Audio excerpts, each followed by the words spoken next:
Good evening. Welcome to the City of Warrenville Public Works Infrastructure Committee of the Whole regular meeting. It's Monday, June 12th. Can we have a roll call, please? Yes, Alderman Ashour. Here. Alderman Berry. Here. Alderman Bavir. Here. Alderman Davalos. Here. Alderman Goodman. Here. Alderman Hoffman. Here. Alderman Widener. Here. Alderman Wilson. Here. And the mayor is excused. If you would all please stand for the Pledge of Allegiance, if I could. I pledge allegiance to the flag of the United States of America and to the republic for which it stands, one nation, under God, indivisible, with liberty and justice for all.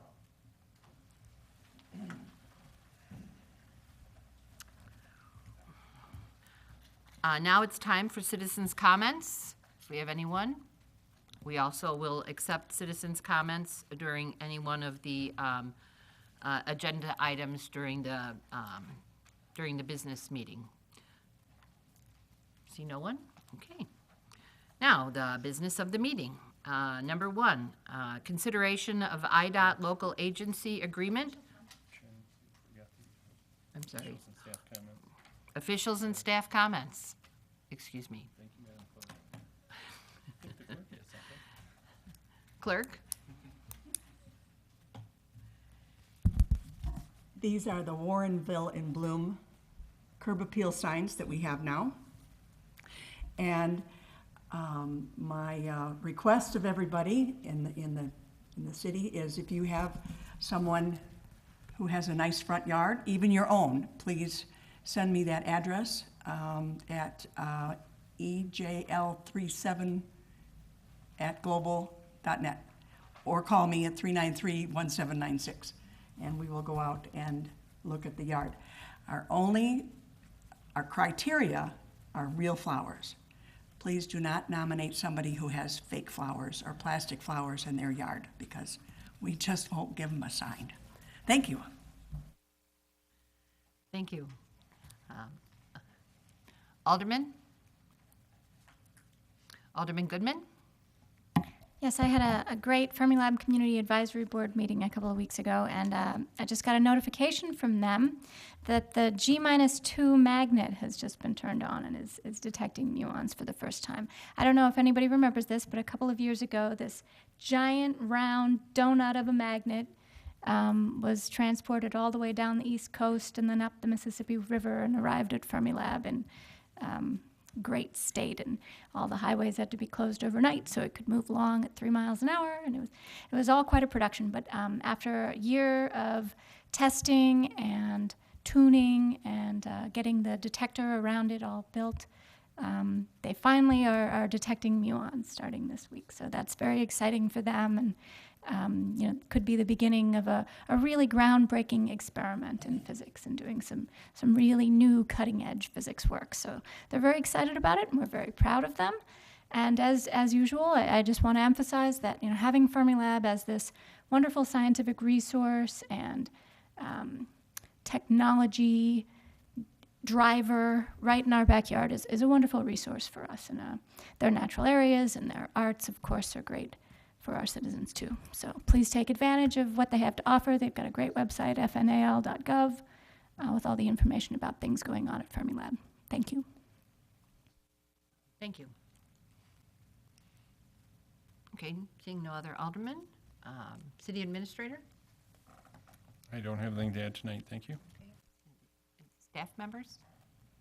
Okay, great.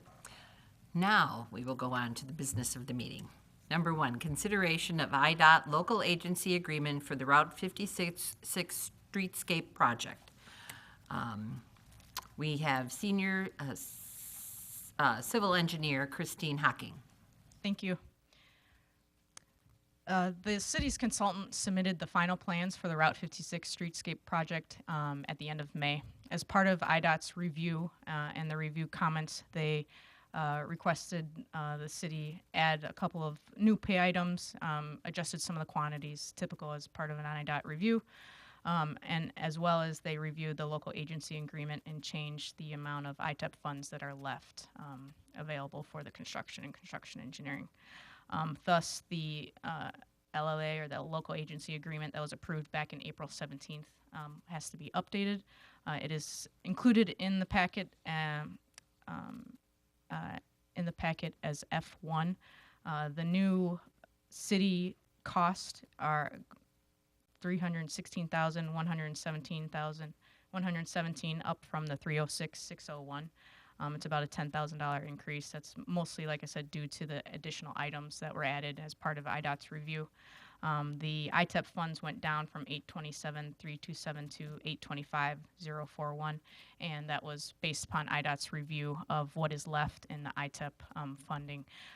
That number is based upon what was the original ITEP amount, which was about 994,000, minus what was used as part of the Route 56 expansion project. They took that part out of that funding, as well as what was part of Phase 2 that is part of the federal share. So that's how we got to that 825 number. I'd like to take any questions. Any questions or comments? Alderman Wilson?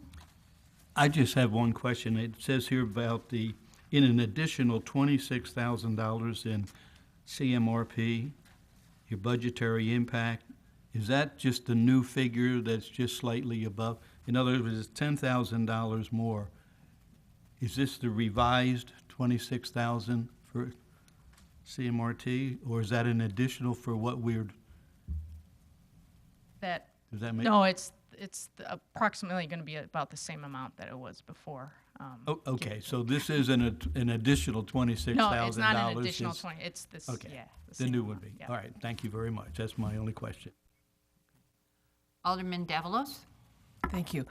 So if this gets approved at a city council meeting, do you have any idea when they might begin some of these improvements? If it's approved by City Council and IDOT it should be putting it on the August 4th letting date. So construction usually occurs about a month, 6 weeks after that. So we should see something in September. Thank you.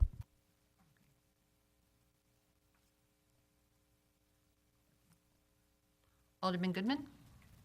I'm so glad to see this finally coming to fruition, and I'd like to make a motion to recommend the City Council approve the local agency agreement for federal participation in the amount of $1,141,158, with a cost shared of $825,041 in ITEP funds and $316,117 by the City of Warrenville, and authorize Mayor Brummel to execute the agreement.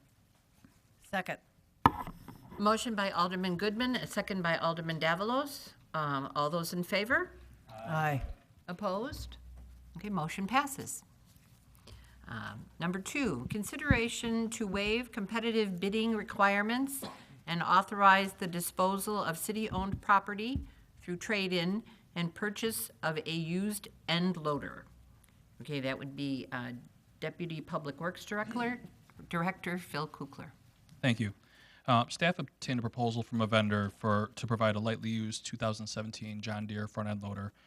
It is substantial savings of about $22,000 to $26,000 when compared with the purchase of a brand-new loader. The used loader has approximately 49 hours of operation on it. It was lightly used over the wintertime by somebody, and had the winter been a little bit worse in terms of needing more salt usage and that kind of stuff, the hours would have been higher on it. But because it was a light winter, this is an extremely lightly used loader. Staff typically operates our loader about 500 hours a year, just to give you some context for how much we use ours. And so that 49 hours works out to be roughly a month or a little over a month of operation. So it is essentially a brand new loader. The net cost for the loader with a snowplow blade, scale, and forks, minus the trade-in of our existing loader, is $176,070. Staff's recommending that City Council waive the competitive bidding process and declare the city's current John Deere unloader as surplus for purposes of trading in on the lightly used John Deere unloader. And at this point, I'd be happy to entertain any questions. Alderman Goodman? I'd like to make a motion to recommend the City Council approve the waiver of competitive bidding and authorize disposal of city-owned property through trade-in with West Side Tractor Sales of Naperville and the purchase of a used front-end loader for a total cost of $176,070. Second. Motion by Alderman Goodman, a second by Alderman Davalos. All those in favor? Aye. Opposed? Okay, motion passes. 3, consideration to waive competitive bidding requirements for work at wells number 11 and 12. Again, Deputy Public Works Director Phil Kukler. Thank you. The city typically uses 2 vendors to service and repair our equipment at the city wells that supply the water system. Staff obtained competitive proposals from both bidders. In other words, they both bidders knew that, or vendors knew that they were proposing against one another, so it was competitive. And this was for the work to remove equipment from well number 12, repurpose that equipment for use at well number 11, and then install new equipment at well number 12. The purpose is to improve the pumping capacity at each of the 2 wells. And staff is recommending that competitive bidding be waived and the 2 contracts totaling $60,323 be approved with Water Well Solutions for improvements at well number 11 and well number 12. And I'd be happy to entertain any questions on this topic. Alderman Goodman? I'd like to make a motion to recommend the City Council waive the competitive bidding requirement and approve 2 contracts with Water Well Solutions in the amounts of $21,445 and $38,878 for work on well number 11 and 12. Second. Motion by Alderman Goodman and a second by Alderman Davalos. All those in favor? Aye. Opposed? Okay, motion passes. On to number 4. Review and file Public Works Department Decision Package Status Report. Public Works, Deputy Public Works Director, Phil Kukler. This item and the next one are just informational items, but the one thing I'd like to point out is that we hired our new management analyst, and the gentleman started today. His name's Justin Miller. You'll probably see him at future Public Works Committee meetings as he helps assist with the preparation of these agendas, and we'll bring forward some of the items on these agendas as well. Oh. Any questions, comments? Okay. And that was information only. And then number 5 is review and file Public Works Service Levels and Staffing Study Recommendation Status Report. Deputy Public Works Director Phil Kukler. This is also Oh, for okay, go information ahead, only, sorry. but if there's any questions, I'd be happy to answer them. Anyone, questions? Alderman Widener?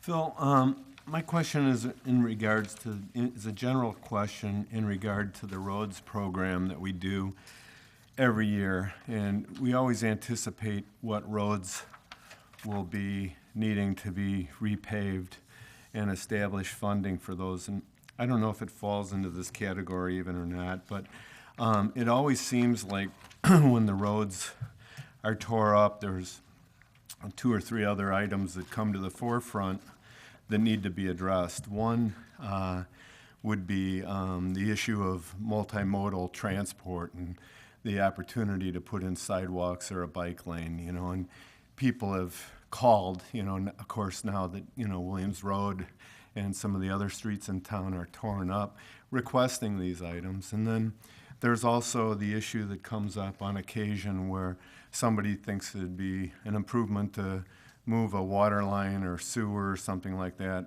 underneath the roadway or across the roadway to make a better connection. I don't know how true or untrue that is, but I'm just wondering whether or not when we move into our roads program, whether we consider all aspects of things besides just laying, pavement down. And I for one, if there were opportunities to do one or the other or other additional improvements while we have the neighborhood alerted to the construction going on, and it's not an unreasonable cost. It seems like it would make sense to, maybe, put in a 10% or even 20% overage on that road package so that, we could take care of some of these issues that pop up when the roads are torn up and address those. And if there's nothing that, is needed, then, the 20% or whatever we state the cost estimate as would, be back in the general fund. I just wondered about your reaction to this suggestion. The challenge, can I answer? Oh, go ahead. The challenge with that is that the sidewalks and that are part of the CMRP, and so our road program is part of the CMRP, and we're just looking at just the road program. There's 2 different projects we're doing this year. But when it's a road program, we're dealing, that's funded by the CMRP, which funds existing items. It's not for construction of new items. The separate project with Williams Road that you're speaking of is the Glen Drive North, Calumet, and Williams Road. It's a sewer and water extension project. We're also resurfacing the roads in that neighborhood. And again, there's no current policy or program for the city to install new sidewalks. There's a sidewalk, with the title of the prioritization plan, which isn't necessarily an implementation plan, but it indicates where sidewalks, the kind of priorities of sidewalks would be if there was funding available. But at this point, there's no funding source or council direction to do that. If we're going to do that, I would suggest we develop a policy and a program that on how to evaluate these requests, because there's a lot of areas of the city without sidewalk right now, and we get requests from the east side a lot for sidewalks. There are kids in various areas that play in the streets or walk in the streets or whatever. There's not a sidewalk there. Same thing happens at Williams Road. We've had a couple of requests during this project as well. But so as far as incorporating that, we'd have to have some policy or program in place as to when to incorporate that, how we prioritize those. And obviously, similar to as a street comes up for resurfacing, we might be able to, if there was direction from the council, we could consider it and that would be part of the priority. But at this point, there's no funding in place to construct new sidewalks. Alderman Widener. Yeah, I think it'd be good to consider, I don't know if we want to take a straw poll of the rest of the council, but I know a number of other communities that, when they are undergoing a road programs, they look at the opportunity to add multimodal improvements, and that, by estimates, it only increases the cost of the project by, I think, 10%. So it wouldn't, I don't know if it would be a hugely significant cost change, and certainly any of the federal road improvements that get done are now required to address multimodal transportation. And I just think it would be a good thing to change the policy, in light of, the citizens' comments that I've received. I think people favor sidewalks, and certainly it makes the houses in Warrenville more marketable. And I think a lot of people moving into town with families and things like that are looking for opportunities to have, sidewalks in front of their streets. So I think it should be something that the council should consider as a policy change. So that's my comment. I don't know where we want to go with it from here, what action needs to be taken, but I would be in favor of it as one council member. Thank you. Administrator Coakley. I would just, I guess, generally answer that question. It should certainly go on a committee meeting for a start of that discussion. What the city staff and whatever consulting engineers we may use, the direction we're still operating on is probably 18 to 20 years old, then also reiterated during the CMRP process when the whole plan was developed about a decade ago, that roads are resurfaced and redone in the style that they're in. If it's a rural drainage, they're just resurfaced that way. If it is curb and gutter, then it could be rebuilt that way. But that's the standing direction of the council. So when Public Works or engineers design those, that's the way we funded them, that's the way we plan them for the rotation. So I would suggest that it certainly be put on probably this committee at a future point in time. Then the council can have that discussion, give some direction. I'm sure there'll be a lot of legwork that would need to be done to come up with numbers, but I think it would be appropriate to start that conversation at such a meeting. Alderman Ashour. The road program is a public document. I mean, it's something certainly that, along with the budget process, the aldermen can look at the roads in their ward and make any suggestions they want and bring them back to the council at that time to add things to the road program if they think that is something worth including in the budget process. Alderman Goodman. I'm very interested in hearing how this might affect the CMRP in particular, because when we make projections about future costs and future repairs and future maintenance, we made those projections with a certain set of policies in mind, and changing what those policies would be is going to have some consequences for the CMRP, certainly, as well as the upfront costs of building the roads. I mean, I understand what Alderman Widener is saying about how it's much more efficient to plan additions to bike paths or sidewalks when you're already rebuilding the roads. And I think going forward, that's certainly what we would do as a city if we changed this policy. I'm very much in favor of additional sidewalks, but I don't think it is one of the issues that many residents have brought to me, possibly because there's already a lot of sidewalks in Ward 4.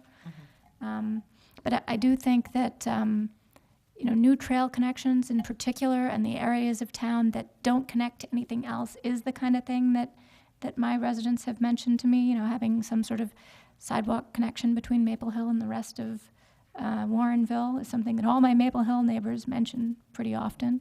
I would say that road rebuilding costs are already a very significant portion of our budget, and something that does get a lot of attention and a lot of analysis, I think, from the aldermen. So it's not something we haven't thought of before, but you're right. I think revisiting the policy is worth some discussion. Thank you. Thank you. Alderman Davalos? Thank you. As an alderman of Ward 3, I do get calls because I'm representing the east side, I'm representing downtown, I'm representing several areas. Now, when areas are in a TIF, it makes it a little different as far as building them.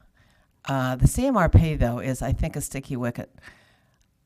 But TIFs go away and you're left with tax dollars. So I think I would be interested in just looking at this, brainstorming this in a long-term way to realize that we will be getting more funding in the future. There may be creative ways to do this.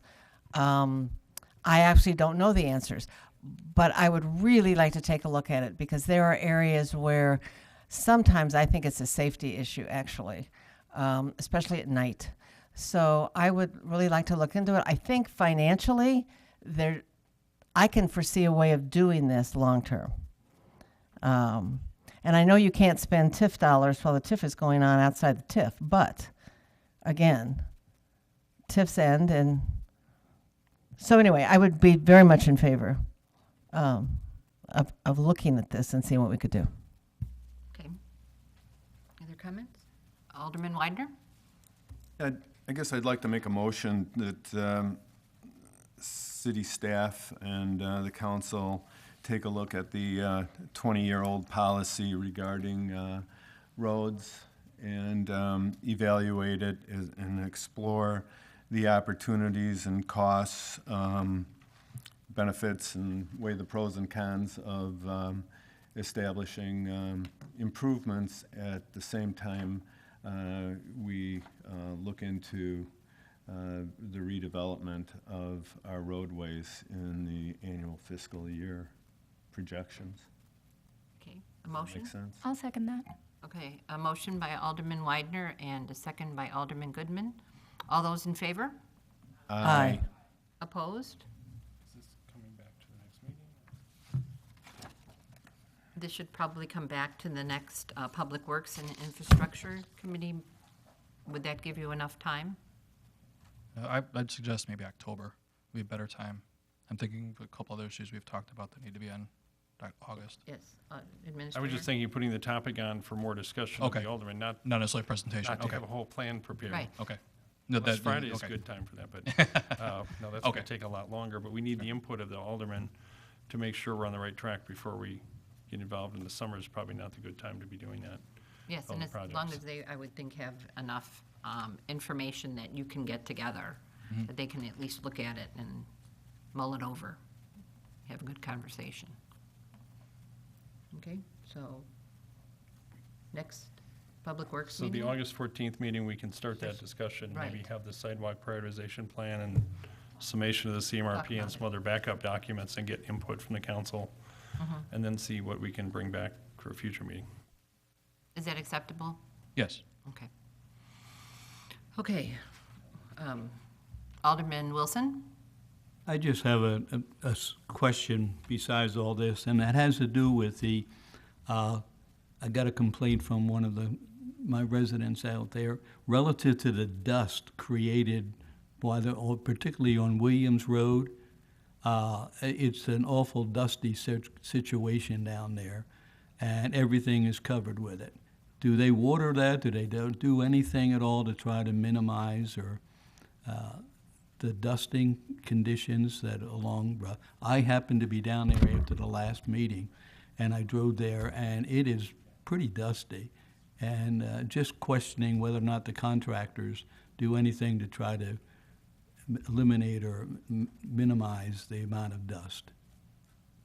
They can't eliminate it, but they I appreciate but they should be watering. I don't know how frequently they are. I can follow up and make sure they are. I know this has been a topic a couple of residents have contacted us about, and Okay. we'd followed up with the contractor to make sure they're watering, and they assured us they would be. The problem is once it's dry out right now, so once that water dries up, it turns back to dust again. They should certainly be doing it before the weekends because there's going to be a couple of days where they won't be there. But they should be doing it fairly regularly right now. Earlier in the project, we had the issue where it was just raining nonstop, and it was really mushy and wet out there. Now we've got just the opposite, unfortunately. But they should, this week, Public Works crews are out there getting in some crossings for some drainage improvements while the contractor's finishing up some water services. And then over the next couple of weeks here, they should be getting some binder down the first layer of asphalt, which would significantly cut down on the dust. Okay, I appreciate it. Thanks, Phil. Alderman Widener? Yeah, thank you for doing that. I've had, some citizens, it seemed like it would never stop raining, 6 weeks ago, but now quickly things have dried out, so I appreciate your efforts on that. My next question is regarding item number 15, increase energy efficiency by continuing the conversion of streetlights to energy Alderman efficient. Winder, one moment. We had a motion and a second. I'm We didn't sorry. finish the vote. Let's finish that first. Okay? All those in favor? Aye. Opposed? Okay, motion passes. Great. Now Alderman Winder. Yeah, I just wanted to know regarding item 15, how far along we are on that program. It mentions that it's ongoing, and I just remembered that I thought we had received a grant, and we're in the process of the conversion of the streetlights, and I just am curious as to where that project is at the present. That one, I believe, was when Mike Smith was still here, and I think they used that grant money and replaced the streetlights that they were going to replace under that particular grant. We're trying to keep our eyes open for other energy efficiency grants. I just received an email today, I think from ComEd, about a webinar that's coming up for some more, I believe, grant funding. So I was going to look into that, and again, we try to keep our eyes open as we have opportunities where we can actually replace some of these lights with LED lights. We try to do that. The decorative streetlights are a little more difficult because they're more expensive to replace, and the cost effectiveness isn't there to get the grant money sometimes. But we do keep our eyes open for the stuff, and as grant money pops up or opportunities, we'll certainly be looking into those. So the overhead streetlights are done, it's the decorative streetlights that still need to be addressed with this, in this situation? I don't know if or all of the overhead over the streetlights are project? done. The whatever Mike had said had obtained the grant money for, those lights were replaced or retrofitted. But there's lights out in Cantera that haven't been done, I don't believe. And our decorative ones, as we install new ones, those are installed with LED lights. The existing ones, as I think we replaced some that are not functioning anymore and need to be replaced, we're replacing those with LED as well as a maintenance item.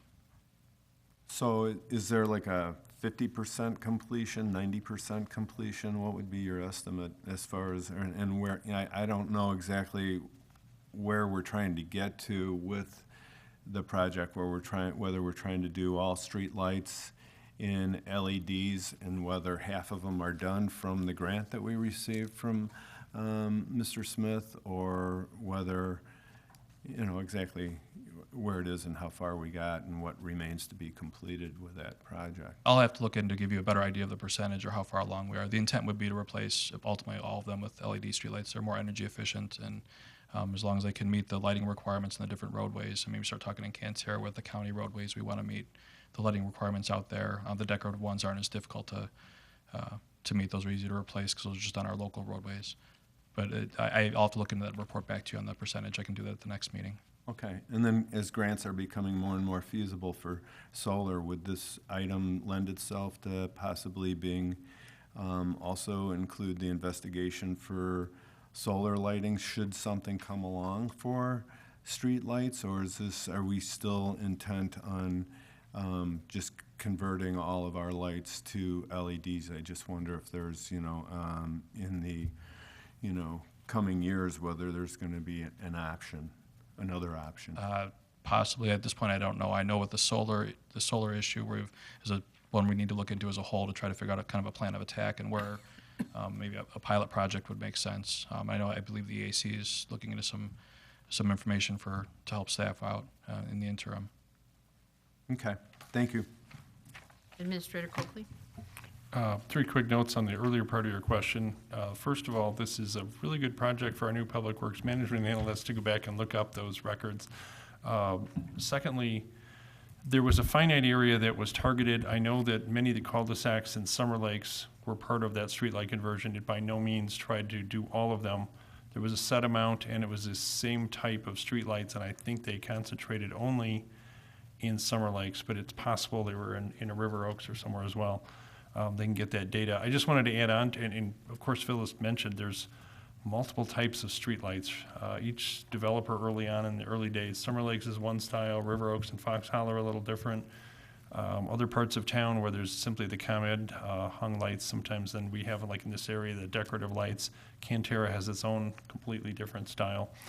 But I was going to mention too, as a last note, as many people probably noticed, it was done fairly quietly, but ComEd a year ago replaced, I believe, every one of their lights where they had the old Cobra heads on the poles at the intersections and the more semi-rural parts of town where they don't have street lights all over every few hundred feet.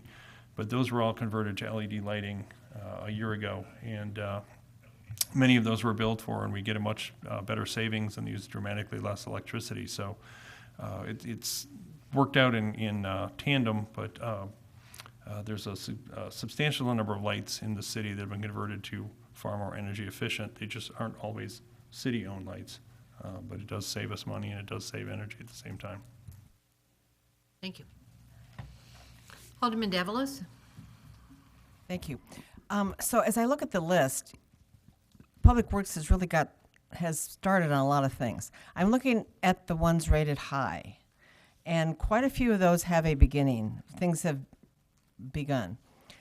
And I'm assuming that carries us kind of through 2018 budget year. As you look at the list of the high priority ones, are there things as you're planning and thinking with your staff that may be the next areas that we go toward? Are there ones,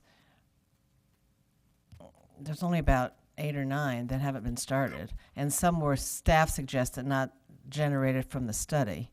I just thought, either does the staff or the people on the street or you or the whole department feel what would be the next areas we might go to? I'm not going to hold this to you. I'm just kind of interested what people are talking about.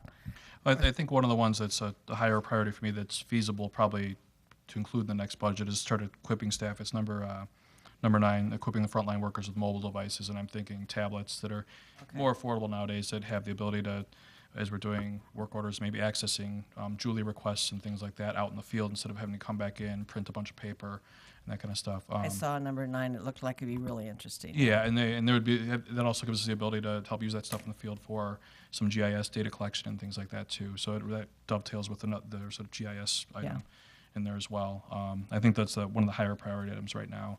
And as we move forward, I'm really excited to get a work order management system in place at some point in asset management.